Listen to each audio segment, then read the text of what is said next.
আসসালামু আলাইকুম, আশা করি সবাই ভালোই আছেন। আজ আপনাদের জন্য নিয়ে এসেছি খুবই মজাদার, ঝটপট, চটজলদি এবং খুবই ইজি একটা রেসিপি, শ্রিম্প স্প্যাগেটি।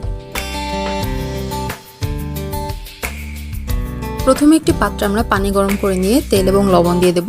নুডলস যেভাবে আমরা সেদ্ধ করি ঠিক একইভাবে স্প্যাগেটি আমরা সেদ্ধ করব। শুধু একটু খেয়াল রাখতে হবে স্প্যাগেটিটা সেদ্ধ হতে নুডলসের চেয়ে একটু বেশি সময় নেয়, সো সেই আন্দাজ অনুযায়ী সেদ্ধ করতে হবে।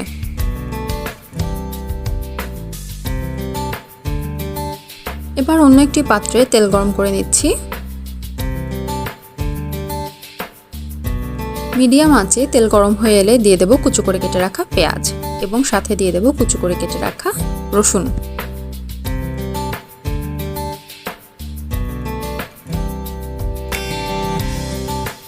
পেঁয়াজ এবং রসুন দিয়ে দেওয়ার পরই এতে দিয়ে দেব শুকনো মরিচের গুঁড়ো। এটা লাল মরিচটাকে ভেজে তারপর এটাকে তেলে নেওয়া হয়েছে, সেটা দিয়ে একসাথে পেঁয়াজ, রসুন এবং মরিচের ফাঁকিটা ভেজে নেব।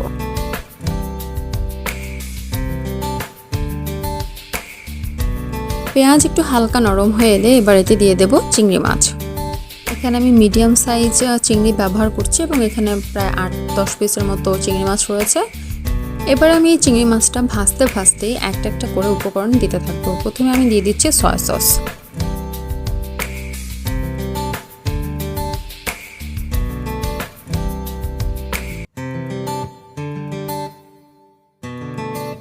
এরপর দিয়ে দেবো স্বাদ মতো লবণ। লবণ দেওয়ার সময় এটা মাথায় রাখতে হবে, যেহেতু সয়া সসের সাথে লবণ অ্যাড করা থাকে তাই লবণটা যেন অতিরিক্ত না হয়ে যায়। এবং এরপর এতে দিয়ে দেবো ছোট ছোট পিস করে কেটে রাখা ফুলকপি। ফুলকপিটা যেন একদম বেশি শক্ত না থেকে যায় তাই আমি সামান্য পরিমাণে পানি অ্যাড করে সবগুলো উপকরণ একসাথে এখন ভালো করে আমি মিশিয়ে নেব। এবং সাথে আমি আরও অ্যাড করছি কেচাপ, টমেটো কেচাপটা দিচ্ছি, একটু গোলমরিচ দিব। এগুলো সব মেশাতে মেশাতে আমার পানিটাও মোটামুটি শুকিয়ে আসবে এবং সব ভাজা হয়ে যাবে খুব ভালো মতো। তারপরে এতে অ্যাড করে দেব সেদ্ধ করে রাখা স্প্যাগেটি এবং স্প্যাগেটির সাথে সবগুলো উপকরণ একসাথে ভালোভাবে মিশিয়ে নেব। আচ্ছা, আমি এখানে একটু ম্যাগি মশলা পাউডারটা ব্যবহার করছি। এটা চাইলে আপনারা স্কিপ করতে পারেন, কোনো সমস্যা নেই।